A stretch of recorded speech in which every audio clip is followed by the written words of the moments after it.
جو صوفیانہ نقطہ نظر ہے، تصوف ہے، اس پہ آپ کا نقطہ نظر واضح ہو گیا۔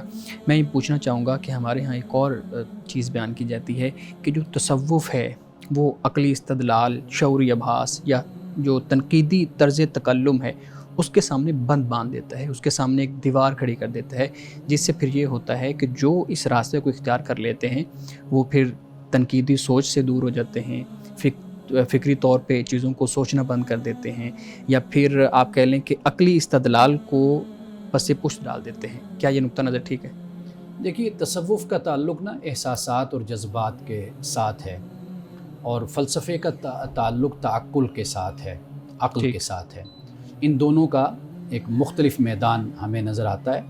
تو یہ بات کسی حد تک ہم درست کہہ سکتے ہیں، لیکن ہمیں یہ بھی دیکھنا ہے کہ تصوف کا ایک پہلو جس پر ہم پہلے بات کر چکے، کلامی مباحث، وہ سب کی سب فلسفیانہ بحثیں ہیں۔ بالکل صحیح۔ ان پر جتنی بھی بات ہوتی ہے وہ آپ وحدت الوجود پہ بات کر لیں، وحدت الشہود پہ آپ بات کر لیں، اس کے علاوہ دیگر جتنی بھی مباحث ہیں آپ ان کا جائزہ لیں۔ یہ ساری فلسفیانہ ہیں، فلسفیانہ ہی ساری بحثیں ہیں، جن کے بارے میں ہم نے کہا کہ بھئی یہ پھر آؤٹ آف لیمٹ اس کی صورت بن جاتی ہے، تو لہٰذا اس سے پھر بچنے کی راہ اختیار کرنی چاہیے، ان میں مزید الجھنا نہیں چاہیے۔ ہاں، اس کی جو اخلاقی تعلیم ہے تصوف کی، تربیت کی، اس کو علماء نے اور ہمارے اسکالرز نے اس کو ایکسیپٹ کیا ہے، وہ اپنی جگہ پر موجود ہے۔ تو تصوف ہو یا فلسفہ، ہمیں یہ دیکھنا ہے کہ ان دونوں کا بنیادی طور پر اپنی اپنی جگہ پہ کردار کیا ہے۔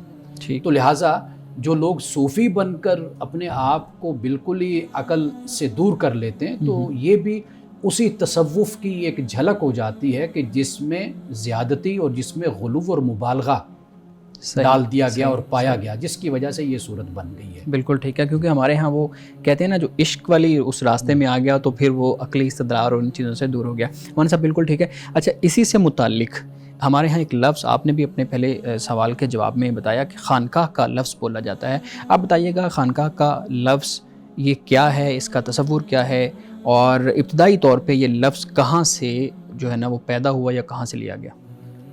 اصل میں جو خانقاہ لفظ ہے نا، خان کا مطلب تو مکان ہوتا ہے، خان مکان، ٹھیک، اور کاہ کا مطلب عبادت اور دعا، یعنی وہ جگہ جہاں پہ آپ عبادت کرتے ہیں، آپ دعا کرتے ہیں، اس کو خانقاہ۔ ہمارے ہاں تصوف میں صرف خانقاہ کا لفظ نہیں استعمال ہوا، تقیہ کا لفظ بھی استعمال ہوا ہے، درگاہ کا لفظ بھی شاید، تقیہ کا لفظ، اور اس کے علاوہ ایک اور لفظ ہے زاویہ۔ اچھا، زاویہ، یہ بھی ہمارے ہاں استعمال ہوا ہے۔ تو خانقاہ کا لفظ زیادہ ہمارے ہاں مشہور ہوا۔ تو اصل جو بزرگوں کی جو خانقاہیں تھیں، یہاں پر لوگ آتے تھے اور دنیا و مافی یہاں سے کچھ وقت کے لیے کٹ کر بیٹھنا ان کا وہاں پر، اور اللہ کو یاد کرنا، اور وہاں پر جو تربیت کا انداز تھا وہ ضبط نفس کا ایک انداز تھا۔ یعنی میں آپ کو چھوٹی سی مثال دیتا ہوں، میں ایک خانقاہ پہ گیا تو میں اندر، انہوں نے مجھے بلایا تو میں ملا ان سے، اور اندر جا کر میں بیٹھ گیا ہال میں، اور بھی لوگ میرے ساتھ تھے، تقریباً کوئی 30-40 لوگ ہوں گے۔ جب ہم باہر گئے تو ہمارے جوتے ترتیب کے ساتھ رکھے ہوئے تھے، بڑے خوبصورت طریقے سے۔ اب یہ ایک تربیت ہوتی ہے کہ انسان کو چھوٹے چھوٹے کاموں کے ذریعے سے ایک تنظیم بھی سکھائی جاتی ہے۔ انسان کا نفس جو ان سا ہے کہ جو اپنے آپ کو سمجھتا ہے کہ میں کوئی بہت بڑا عالم ہوں، بہت بڑا فقیہ ہوں، میں کوئی بہت بڑا انسان ہوں، بڑا مفکر ہوں، تو اس سے خانقاہ میں جانے سے یہ ہے کہ کم از کم انسان اپنی نفی کرتا ہے اس طریقے سے کہ وہ جو اس کے اندر تکبر اور غرور اور جو میں ہوتی ہے وہ اس میں مرتی ہے۔ تو وہ گویا کہ جب معاشرے میں پلٹ کر آتا ہے نا، تو پھر وہ فرعون نہیں ہوتا، اس کی میں مر چکی ہوتی ہے، وہ نمرود نہیں ہوتا، پھر وہ معاشرے میں ایک انسان بن کر، ایک اچھا مسلمان بن کر پھر معاشرے میں کنٹریبیوٹ کرتا ہے اور اپنا کردار ادا کرتا ہے۔ بالکل صحیح ہے۔ جب ہم خانقاہ کی بات کرتے ہیں یا زاویہ کی یا تقیہ کی بات کرتے ہیں تو یہ وہ جگہ ہے، جیسے آپ نے بھی بیان کیا، جہاں پہ انسان کا جو نفس ہے اس کا علاج کیا جاتا ہے، آپ کہہ لیں، یا اس کے لیے بہتر راستہ فراہم کیا جاتا ہے۔ ہم نے دیکھا ہے کہ جو خانقاہ ہے اس پہ جب لوگ تنقید کرتے ہیں تو وہ جو ہمارے ہاں جینڈر کا مسئلہ ہے، جنس کا مسئلہ ہے، مرد اور خاتون کا، تو اب جدید دور کے اندر جہاں پہ مرد و خواتین مختلف اجتماعات میں اکٹھے ہیں، مختلف آفیسز میں اکٹھے ہیں، مختلف آپ کہہ لیں گیدرنگ کے اندر اکٹھے ہیں، تو جب ہم خانقاہ کی بات کرتے ہیں تو کیا ممکن ہے کہ خانقاہ جہاں پہ روحانی جو ایک تزکیہ ہے اس کے لیے پورا ایک سسٹم بنایا گیا ہے. وہاں پہ مرد اور عورت اکٹھے بیٹھے ان کے اختلاط سے وہ جو روحانی سکون ہے یا جو روحانیت کا وہ پورا ایک کانسیپٹ ہے وہ حاصل کیا جا سکتا ہے یا نہیں کیا جا سکتا؟ دیکھیے پہلی بات تو یہ ہے کہ اگر اقامت گاہ ہے وہاں پر رہنا ہے تو واضح بات ہے وہ تو علیحدہ علیحدہ ہی ہوتی ہیں خواتین کی اور مرد حضرات. رہنے کا مطلب آپ یعنی کہ کچھ 2 دن کے لیے رہتے اچھا ہیں, رات کوئی 3 گزارنا دن کے لیے یا رہتے ہیں, وہاں رات پہ گزارتے ہیں وہاں پر, اپنا وقت عبادت میں کچھ تہجد دن میں قیام کرنا ہے, تزکیہ نفس کے لیے وقت گزارتے ہیں, کچھ لیکچرز یا گفتگو ہوتی ہے ان کو بتایا جاتا ہے روحانی حوالے سے.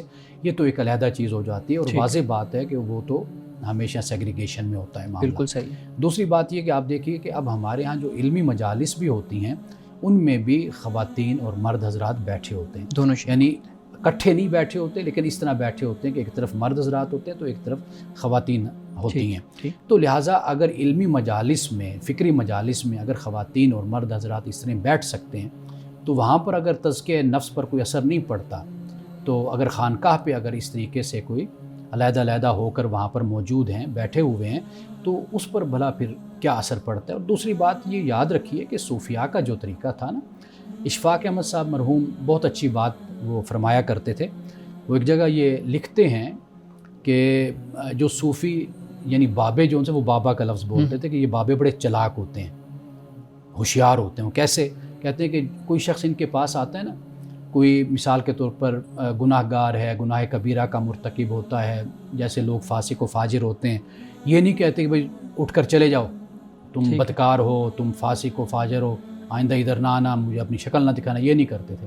بلکہ وہ اس گناہ گار کو اپنے ساتھ بٹھاتے ہیں اور آہستہ آہستہ پھر اپنا رنگ اس پر چڑھاتے ہیں. پھر ایک وقت آتا ہے وہ شخص کی جو نماز نہیں پڑھتا وہ پھر تہجد بھی نہیں چھوڑتا. وہ شخص کے جو زنا کا عادی ہوتا ہے, ایک وقت آتا ہے وہ پھر اپنی نظریں اٹھا کر بھی کسی کی بہن اور بیٹی کو نہیں دیکھتا. اور وہ شخص کے جو دوسروں کا حق کھانے والا ہوتا ہے پھر وہ حرام اور حلال کا فرق کرتا ہے.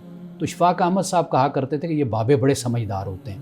تو اصل طریقہ ہی یہی ہے کہ آپ کے پاس جو شخص آیا ہے, اگر خاتون ہے اس نے دوپٹہ لیا ہوا ہے, اس نے دوپٹہ نہیں لیا ہوا, اگر آپ پہلے سے ہی کوئی کوڈ, ڈریس کوڈ بنا دیتے ہیں, آپ کہتے ہیں نہیں جی اس طرح کا بندہ ہمارے, بھائی وہ جو جس کے لیے آپ نے یہ سارا لباس بنا دیا, ممکن ہے وہ تو پہلے سے ہی مذہبی آدمی ہے اور اس کا رنگ ڈھانگ ہی وہی ہے سارا, تو آپ اس کو کیا تعلیم تربیت دیں گے. تو لہٰذا صوفیاء کا طریقہ یہ ہے کہ جیسا بندہ بھی ہے, جیسے بھی خاتون ہے, وہ آئے, پھر اس کی وہاں پر تربیت اور اس کی اصلاح کا کام. بالکل ٹھیک ہے. لیکن مولانا صاحب آپ نے خود ہی ابھی یہ لفظ جو ہے نا وہ بولا ہے کہ اس نے دوپٹہ لیا ہے یا نہیں لیا, چلیں ہم اس کو چھوڑ دیتے ہیں. ایک خاص طرح کا بیوٹی جو ہوتی ہے وہ اس میں اٹریکشن ہوتی ہے, تو ایک خاص طرح کی بیوٹی کے ساتھ اگر مرد اور خواتین ایک جگہ پہ اکٹھے بیٹھے ہوئے ہیں تو بہت زیادہ یہ ممکنات میں سے ہوتا ہے, اور ہمارے معاشرے میں تو اس چیز کو بہت زیادہ سمجھا جاتا ہے کہ اس میں اٹریکشن پیدا ہونے کا چانس بہت زیادہ ہوتا ہے. تو ایسی مجلس کہ جس کے اندر, اس ماحول کے اندر لوگ بیٹھے ہوئے ہیں, اس سے جو طہارت ہے یا ایک آپ کہہ لیں کہ روحانیت ہے, اس کا حصول تو واقعی ہی ذہن مانتا ہی نہیں ہے کہ ممکن ہو سکے گا. دیکھیے اصل بات جو ہے نا وہ ہے آپ کا ماحول مہیا کرنا. آپ جہاں پہ آئے ہیں وہاں کا کیا ماحول ہے, وہاں پر آپ سیکھتے ہیں, وقت کے ساتھ ساتھ آگے بڑھتے چلے جاتے ہیں. ایک دن میں کوئی شخص نہ عالم بنتا ہے, ایک ہی دن میں کسی شخص کا تزکیہ نہیں ہوتا. وقت گزرتا چلا جاتا ہے, ماحول انسان پر ضرور اثر کرتا ہے. وہ جو صحبت ہوتی ہے نا, صحبت صالح ترا صالح کند, صحبت طالح ترا طالح کند. اچھوں کی صحبت اچھا بناتی ہے, بروں کی صحبت برا بناتی ہے. تو اس لیے آپ کا بیٹھنا آنا, جس حالت میں بھی آپ ہیں, آپ جیسے بھی ہیں, آپ آئیں گے بیٹھیں گے تو آہستہ آہستہ پھر انسان کے اندر تبدیلی, اور انسان کے رویوں میں, سلوک میں, لباس میں, ہر چیز میں پھر وقت کے ساتھ ساتھ تبدیلی رونما ہوتی جاتی ہے. بالکل ٹھیک ہے. مولانا صاحب اس حوالے سے آخری سوال میں آپ کے سامنے رکھتا ہوں کہ جو ہمارے ہاں صوفیانہ نقطہ نظر ہے یا تصوف کی پوری ایک بحث جس پہ ہم گفتگو کر رہے ہیں, یہ مذاہب کہہ لیں یا سلاسل کہہ لیں, یہ صرف بر صغیر کے اندر ہمیں ملتے ہیں یا دنیا کے مختلف خطوں کے اندر بھی ان کا وجود ہے یا اس طرح کے سلاسل پائے جاتے ہیں؟ بالکل پوری دنیا میں پائے جاتے ہیں. اسلامی دنیا آپ دیکھ لیں, افغانستان ہے جیسے, ایران ہے جیسے, شام ہے, عراق ہے, یعنی بلاد عرب میں ہر جگہ پر اس طرح سلاسل. ضروری نہیں کہ 4 جو ہمارے ہاں موجود ہیں جیسے نقشبندی ہیں, چشتی ہیں, قادری, سہروردی ہیں, باہر اور بھی بہت زیادہ ہیں. جیسے شاذلیہ باہر سلسلہ ہے بہت زیادہ, اس سے تعلق رکھنے والے لوگ ہیں. تو یہ صرف بر صغیر کا معاملہ نہیں ہے, یہ تقریباً پوری اسلامی دنیا میں ایسا ہی ہے. بالکل ٹھیک ہے ناظرین کرام، یہاں وقت ہوا چاہتا ہے ایک بریک کا، ہمارے ساتھ رہیے.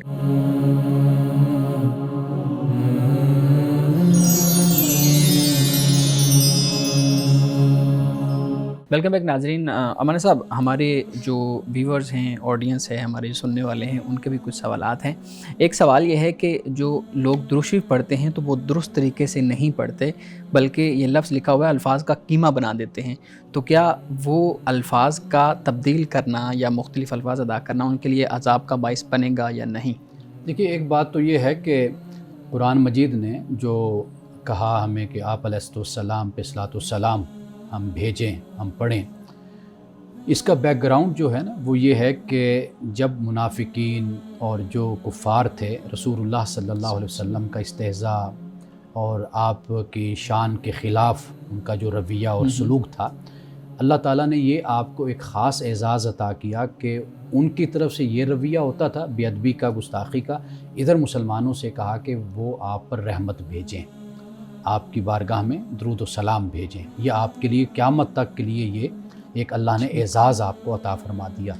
تو لہٰذا آپ جب درود پڑھیں تو ایک تو عقیدت کے ساتھ اور محبت کے ساتھ پڑھنا چاہیے، اور دوسری بات یہ ہے کہ الفاظ کو سمجھ کر آپ پڑھیں کہ آپ کیا ادا کر رہے ہیں. بے شک چھوٹا درود ہو، جیسے قرآن پاک نے جتنے الفاظ بولے ہیں آپ صرف اتنے الفاظ ہی بولیں، لیکن یہ ہے کہ آپ اس کو پورے ادب اور احترام کے ساتھ آپ پڑھیں. اور یہ جو لفظ انہوں نے استعمال کیا نا، تو کئی لوگ اس طریقے سے پڑھتے ہیں، تو ہمیں اس بارے میں بہت ہی احتیاط کرنی چاہیے، اس لیے کہ یہ بارگاہ رسالت مآب صلی اللہ علیہ وسلم کا تقاضا ہے کہ آپ جس بارگاہ میں کھڑے ہیں تو اس کا پورا ادب اور احترام ملاحظہ خاطر رکھا جائے. ہمارے صاحب دوسرا سوال یہ ہے، وہ کہتے ہیں جی یو کے میں ایک لفظ بولا جاتا ہے لاڈ، وہ ہمارے ہاں اللہ تعالیٰ کے لیے بھی بولا جاتا ہے اور اس مختلف لوگوں کے لیے بھی اس کو بولا جاتا ہے. تو وہ پوچھ رہے ہیں کہ کیا ایک مسلمان کو صرف اللہ لفظ یا خدا لفظ استعمال کرنا چاہیے یا لاڈ بھی بول لینا چاہیے؟ دیکھیے، دنیا میں مختلف زبانیں ہیں اور مختلف الفاظ ہیں. اللہ کے لیے یعنی گاڈ کا لفظ بولا گیا، لارڈ بولا گیا، بھگوان بولا جاتا ہے، یہ مختلف الفاظ ہیں اور ان کا مقصود اور منتہا وہی ہے. ٹھیک. اسلام در حقیقت جب تعلیم دیتا ہے توحید کی، وہ اس کو پیوریفائی کرتا ہے، ریفائن کرتا ہے ٹھیک اس توحید کے نظریے اور عقیدے کو. ورنہ ہر انسان اللہ کو مانتا ہے، وہ گاڈ کہے، وہ لارڈ کہے، وہ بھگوان کہے، کوئی بھی وہ لفظ کچھ کہے، استعمال کرے، وہ خدا کی ذات کو مانتا ہے. فارسی میں خدا کہہ دیتے ہیں، تو لہٰذا اس سے کوئی نہیں فرق پڑتا کہ آپ لارڈ کہتے ہیں یا آپ گاڈ کہتے ہیں یا آپ کچھ اور لفظ استعمال کرتے ہیں. بالکل ٹھیک ہے، بہت شکریہ. شارق آپ بھی پلیز ہمارے صاحب کے سامنے سوال رکھیے گا. جی بہت شکریہ شعیب صاحب. اچھا، میں پہلے تو ایک اپنا پرسنل جو واقعہ ہے وہ کوٹ کرنا چاہوں گا اپنے سوال کے لیے، کہ میں دیکھ رہا تھا کہ مسجد میں جو بچے ہوتے ہیں، کیونکہ آپ نے بتایا کہ جو بچے ہیں ان کو ہمارے ہاں نہیں الاؤ کیا جاتا کہ وہ مسجد میں آئیں نماز پڑھیں، لیکن جو بچے ہیں وہ واقعی میں شرارت کرتے ہیں اور اسی لیے ان کو نہیں آنے دیا جاتا مسجد میں. کیونکہ میں دیکھ رہا تھا کہ جو بچے ہیں، کچھ بچوں کو میں نے دیکھا کہ وہ عاقل اور بالغ ہیں، ٹین ایجرز ہیں 13-14 سال کے، اور وہ مسجد میں شور مچا رہے ہیں نماز کے وقت اور جان بوجھ کر آواز کو بلند کر رہے ہیں امام صاحب کے ساتھ. تو یہ جو بچے ہیں ان کو میرے خیال میں نہیں معلوم تھا کہ یہ کیا گناہ سرزد ان سے ہو رہا ہے، تو کیا یہ گناہ کار کنسیڈر کیے جائیں گے؟ دیکھیے، پہلی بات تو یہ ہے کہ اگر کوئی شخص بھی مسجد میں ہے، جی، اگر وہ شور کرتا ہے، وہ کھیلتا ہے، تو مسجد حقیقت میں کمیونٹی سینٹر ہے. ٹھیک ہے. تو لہٰذا بچوں کی تربیت وہیں پر ہی ہونی چاہیے. صحیح. یعنی ان کے ساتھ یہ رویہ نہیں ہونا چاہیے کہ ان کو مسجد سے نکال دیا جائے، جی، ان کو ڈانٹا جائے، ان کو پیٹا جائے، بھگا دیا جائے. یہ رویہ بالکل نامناسب رویہ ہے. بچے مسجد میں رہیں، آپ بچوں کی وہیں پر ہی تربیت کریں. بچے شرارت بھی کریں گے. آپ ترکی کی مسجد میں دیکھیں، ایک ویڈیو ہم دیکھ رہے تھے 2-4 دن پہلے، اس میں امام صاحب بچوں کے ساتھ چھپن چھپائی کھیل رہے ہیں، مسجد کے اندر ہی کھیل رہے ہیں. ٹرین بھی بنائی ہوئی ہے اور آگے امام صاحب انجن بنے ہوئے ہیں، بچوں کو ساتھ ڈبے بنائے ہوئے پیچھے، وہ بچے ساتھ ساتھ چل رہے ہیں. تو میرا خیال ہے کہ بچوں کو اپنے ساتھ آپ انوالو کریں، آپ ان کی شرارتوں میں شامل ہو جائیں. پھر آپ دیکھیے کہ آپ ان کی شرارتوں میں شامل ہوں گے، وہ آپ کی سنجیدگی میں شامل ہو جائیں گے. بالکل. آپ ان کے ساتھ کھیلیں گے، وہ آپ کے ساتھ نماز میں شامل ہو جائیں گے. تو یہ رویہ اور یہ سلوک بچوں کے ساتھ اختیار کیا جانا چاہیے. لیکن نماز کے وقت اس طرح شور کرنا، اس کے لیے کیا کیا جانا چاہیے کہ بچوں کو روکا جائے اور وہ نہ؟ اس کا بہتر طریقہ یہی ہوتا ہے جیسے میں نے آپ سے پہلے کہا نا کہ جب آپ نماز سے پہلے بچوں کے ساتھ انوالو ہوں گے، کھیلیں گے اور ان کے ساتھ دوستانہ ماحول بنائیں گے، جب نماز کا وقت ہوگا وہ پھر خود بخود آپ کے ساتھ کھڑے ہو جائیں گے. جیسے میں اس کی کئی دفعہ مثال دے چکا، جیسے ترکی میں نے یہ دیکھا کہ نماز سے پہلے باپ بھی مسجد میں بچے کھیل رہے ہیں، ماں بھی ہے، اور جیسے نماز کا وقت ہوا باپ اگر کھڑا ہوا تو بچہ خاموشی سے آ کر کھڑا ہو گیا. اس کو پتہ ہے کہ بھئی یہ اب نماز ہے، یہ میں نے خاموشی سے پڑھنی ہے اور اس سے پہلے یا بعد میں نے کھیل بھی لینا ہے. صحیح.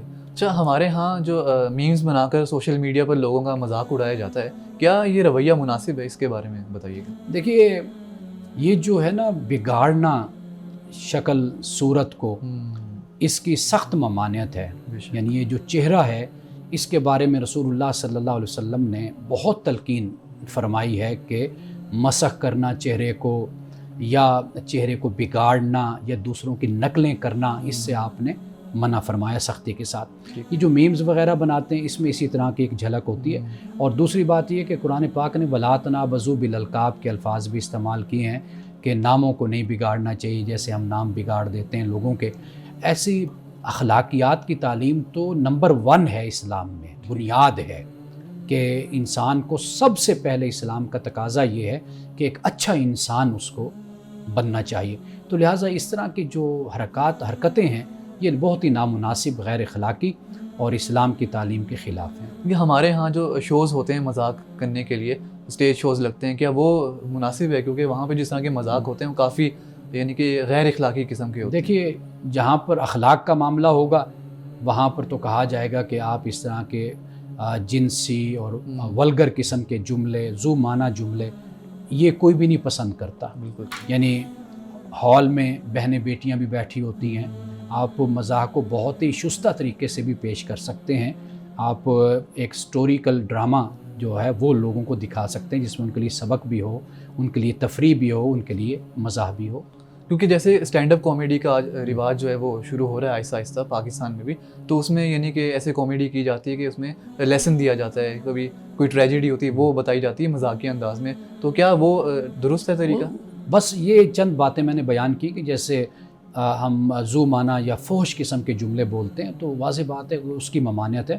باقی ہنسانے کے لیے جو بھی آپ طریقہ اختیار کرتے ہیں وہ جملوں کی صورت میں اختیار کرتے ہیں یا کسی اور انداز میں، تو اس میں کوئی حرج نہیں ہے. بالکل ٹھیک. لیکن ہم دیکھتے ہیں کہ ہمارے ہاں جو خوشی کا کلچر ہے وہ بہت ہی کم ہے. یعنی کہ ہم کسی کو ہنستا ہوا دیکھ لیں، مسکراتا ہوا دیکھ لیں تو ہم کہتے ہیں بھائی تو کیوں ہنس رہا ہے؟ یعنی کہ جو ہنسنا ہے وہ شیطانی عمل ہے اور یہ منحوسیت کی علامت ہے. تو لیکن میں یہ دیکھتا ہوں کہ اسلام میں جو مایوسی ہے وہ کفر، اس کو گردانا جاتا ہے. تو پھر یہ خوش رہنا غلط کیسے ہے؟ دیکھیے رسول اللہ صلی اللہ علیہ وسلم سے بڑھ کر کوئی بھی مذہبی نہیں ہے، آپ سے بڑھ کر کوئی بھی خوش چہرہ نہیں تھا. بالکل. صحابہ یہی کہتے ہیں کہ ہمیشہ آپ کے چہرے پر مسکراہٹ ہوتی تھی، جب بھی آپ ہمیں ملتے آپ کے چہرے پر مسکراہٹ ہوتی تھی. تو لہٰذا یہ جو اس طرح کی باتیں پھیلائی جاتی ہیں اور عام کی جاتی ہیں ان کا کوئی اسلام سے تعلق نہیں ہے. جی مولانا صاحب آج کے حدیث مبارکہ بیان کیجیے. حضرت ابو ذر غفاری رضی اللہ تعالی عنہ سے روایت ہے کہ رسول اللہ نے فرمایا کہ لا عقل کا تدبیر، آپ نے فرمایا کہ تدبیر جیسی کوئی عقل مندی نہیں ہے. یعنی عقل مندی یہ ہے کہ آپ پلاننگ کریں، منصوبہ بنائیں، تدبیر کریں، یہ دانائی کی علامت ہے. اور دوسرا فرمایا کہ ولا ورع کالکفی، اور یہ جو رک جانا ہے حرام سے، فرمایا اس جیسی پرہیزگاری نہیں ہے. یہ سب سے بڑی پرہیزگاری ہے کہ انسان اپنے آپ کو حرام سے بچا لے، صرف کھانے سے نہیں، یعنی اخلاق، کردار، اعمال میں بھی. اور آخری بات فرمائی کہ ولا حسب کا حسن الخلق، اور اچھے اخلاق سے بڑھ کر کوئی عالی نسب نہیں ہے. یعنی لوگ اپنے آپ کو ذات پات کے حوالے سے کہتے ہیں جی ہمارا تعلق فلاں قبیلے سے ہے، فلاں خاندان سے ہے، فلاں ذات سے ہے، فلاں نسب اور حسب سے ہمارا تعلق ہے. تو فرمایا کہ اچھے اخلاق سے بڑھ کر کوئی اعلیٰ نسب نہیں ہے. یعنی ذات پات میں کچھ نہیں پڑا ہوا، اصل وہی شخص اعلیٰ ہوتا ہے جس کا اخلاق اعلیٰ اور بہتر ہوتا ہے. ناظرین گرامی، اس دعا کے ساتھ اپنے پروگرام کا اختتام کریں گے. اللہ رب العزت حسن کلام اور تاثیر کلام عطا فرمائے، ہماری زبان کی گروں کو کھول دے اور سننے والوں تک خیر کا پیغام پہنچے. اجازت دیجیے، خدا حافظ.